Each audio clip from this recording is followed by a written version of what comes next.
Albert Einstein once said, "Two things are infinite, the universe and human stupidity, and I'm not sure about the universe." As much as I agree with Einstein here, infinity is still one of those concepts that is highly misunderstood in the world today, especially in mathematics. Have you ever heard the phrase, "to infinity and beyond"? I mean, what is that even about? What is beyond infinity, or is there anything beyond infinity? Philip J. Davis said, "Mathematics, in one view, is the science of infinity." So, with all these people talking about infinity, what is it really? Why is it important, or is it important? The term infinity seems to be something everyone has heard of, but that few actually understand. First, let's clarify some common misconceptions about infinity. Remember our Buzz Lightyear quote, "to infinity and beyond"? This seems to hint that infinity is a destination, or that it is a number that can be reached, when in fact infinity is not a number. If you keep counting and counting and counting until you get tired of counting, will you be close to infinity? No, because again, infinity is not a number.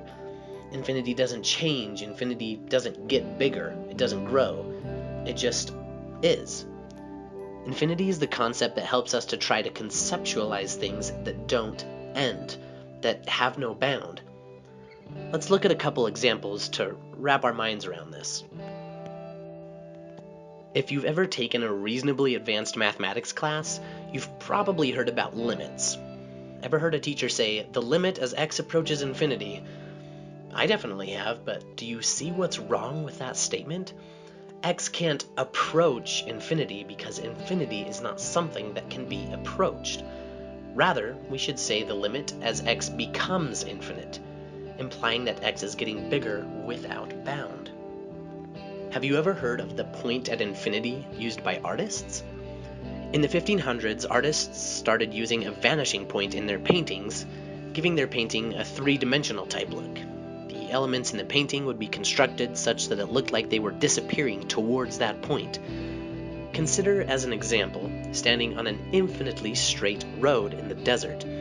If you look far enough, it seems like there's a point on the horizon where the road stops. That, in a painting, would be the vanishing point, or the point at infinity. Pretty cool, right? However, what if you started walking down this road? Once you reach that point on the road you thought was the point at infinity, you would be looking ahead at infinitely more road with a new point at infinity. Repeat this process over and over again and you'll have walked a whole lot of road and probably be really tired. And still you will never reach this point at infinity because in reality, that point really doesn't exist. It is just a theoretical idea that artists use to paint really long roads. So, to construct a somewhat usable definition, infinity is a term used to describe things that never end, or that have no bound. Now, let's turn our minds back to mathematics. To give just a little bit of history, the ancient Greeks were the first to discover infinity, and understandably, they were a little rattled by it. Infinity has since been the subject of research for many mathematicians. One of the most notable mathematicians who studied infinity was George Cantor. Born in 1845 in Russia, Cantor addressed infinity from the angle of set theory. Remember all those numbers we were counting up earlier? Namely 1, 2, 3, 4, etc. These numbers, called the counting numbers, aptly named because they are the numbers we use to count, don't end. There is no largest counting number. So, putting all those counting numbers into one group, we would get a set with infinitely many elements, or in other words, a countably infinite set.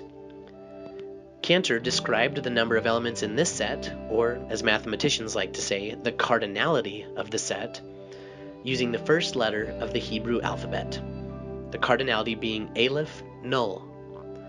Thus, Cantor had a way of quantifying infinitely many elements using one set.